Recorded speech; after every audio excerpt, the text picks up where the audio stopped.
Peter, stop throwing stuff across the room. This is why you're being disciplined. This is why I'm calling you out. This is why I'm sending you down to the counselor.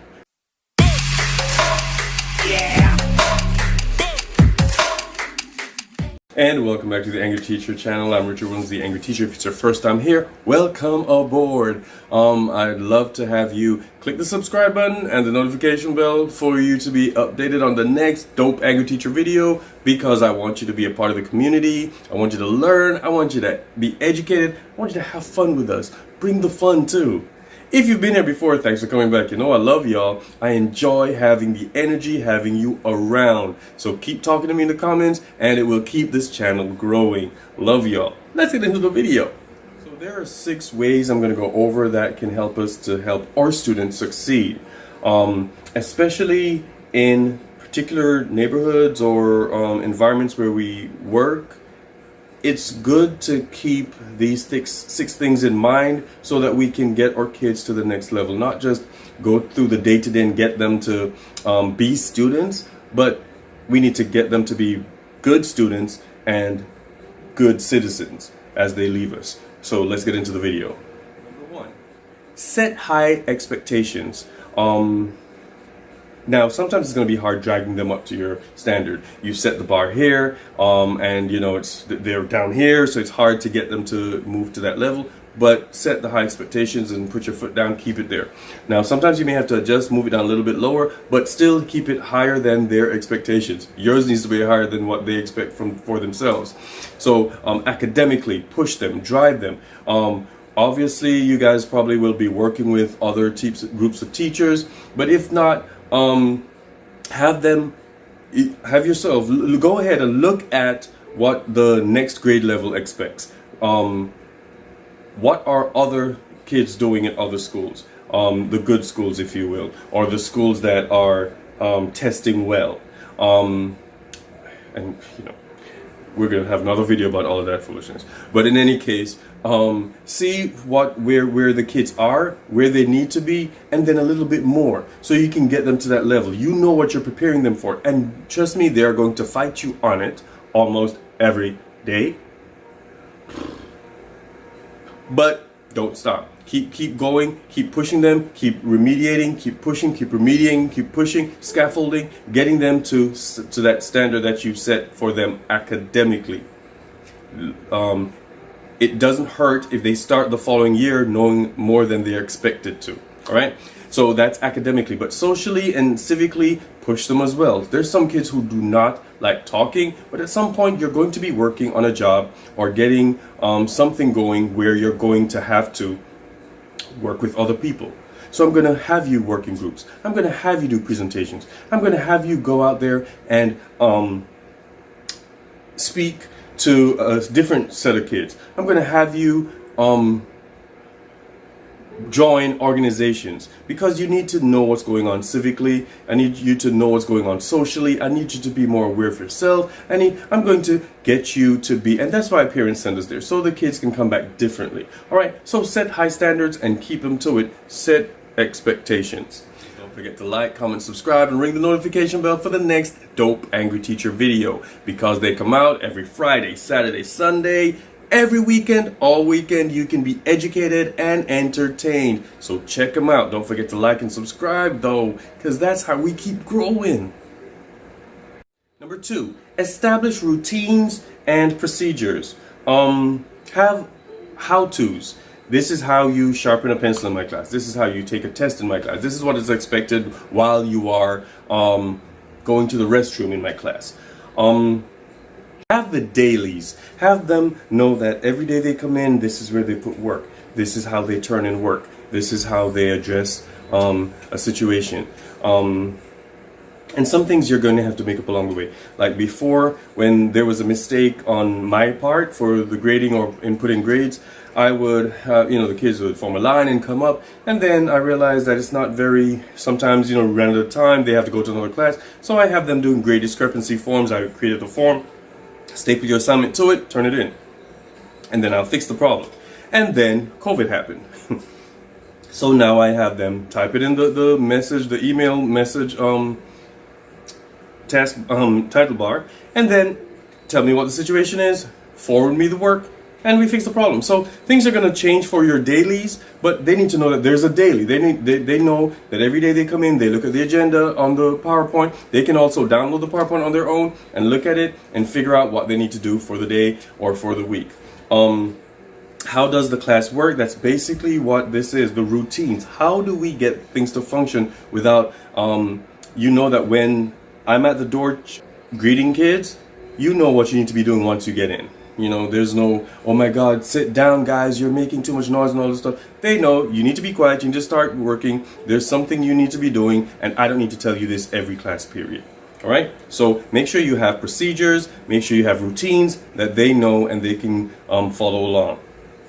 3, vary your instruction. Everything cannot be a lecture. Everything cannot be a book assignment. Everything cannot be a presentation. Everything cannot be a group assignment.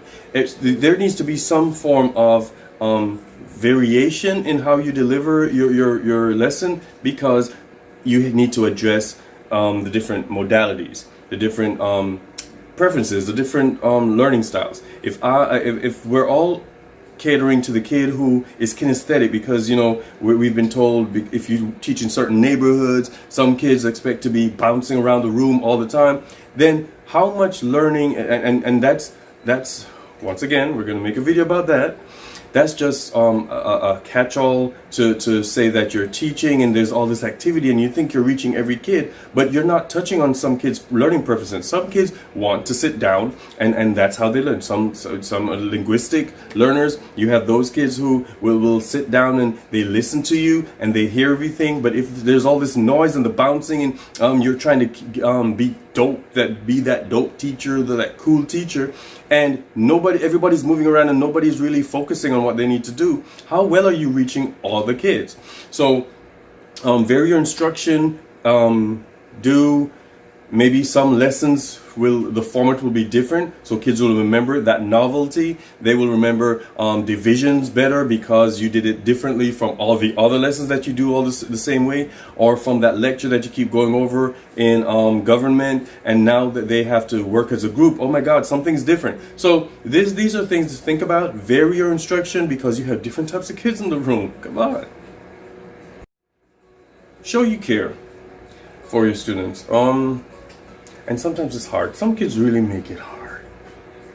Sometimes you're having a bad day and then they come in with their issues as well, and your bad day just gets worse.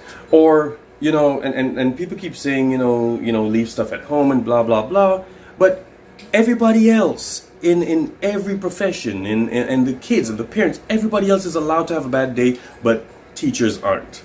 Like we're not human. So with that said, even though you're having your bad day, and maybe that wouldn't be a day for you to do what I'm suggesting, you know, in a couple of seconds, but make sure that during the course of your class, while you have these kids for a year, make sure that you check it. Make sure they know you care. Show you care. Let them know that you see them. How this looks in your class, I don't know. For me, I sit next to the kids. I pull them outside and I talk to them. And I've been noticing them, you know, since, you know, I got them. So I noticed how somebody's energy is a little bit low one day, or energy is really high one day. So I know that something's changed. The work quality has changed. The fact that you're not turning in work has changed. So these are things that you need to pay attention to and show them that you care. It doesn't have to be financial. It doesn't have to be you're giving them stuff. It doesn't have to mean you're giving them extra grades. It just means that you're having a conversation. They know that you are there for them, that you are a class where they can come and talk to you, but they know they have to get work done. So just show that you're there for these kids. Number 5, be transparent. Peter, you're acting up. This is why I'm writing you up. Peter, you didn't do any work today.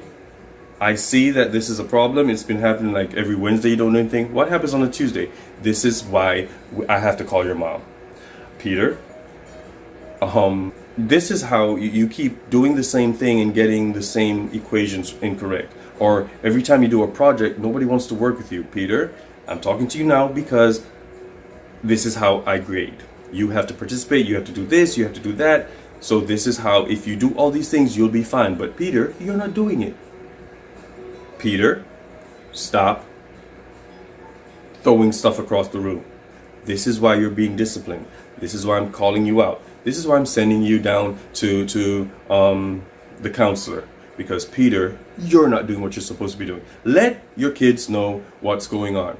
I have I'm sure every teacher has it in the syllabus, but I have a booklet that I give out at the beginning of every year, telling teachers and parents, students, this is how my class works. If you want to be a part of the community, you have to comply. Because you know what? For all of us to get to the next level, this is how it's going to have to be. We're going to work together to get Peter to the next level. All right. 6. How do you help students? By your professional growth. Grow professionally. Join orgs. When you get those pamphlets or those emails from these new newsletters from these organizations, read them, because they will help you grow. Go to workshops, PDs, and don't just go because you're mandated to go by your district. Go because you want to learn. The expectation is for you to learn something to take back to teach the kids, to have them succeed. So go ahead and go to those workshops, go to those PDs. Sometimes a little bit much, I get it. But the expectation is that you're going to learn and take something back to the classroom. And learn from others in the profession. Don't think that you know too much that you can't learn anything. Older teachers can learn from younger, and definitely not younger, but newer teachers can learn from teachers who've been in the profession for a while. You can learn from custodians.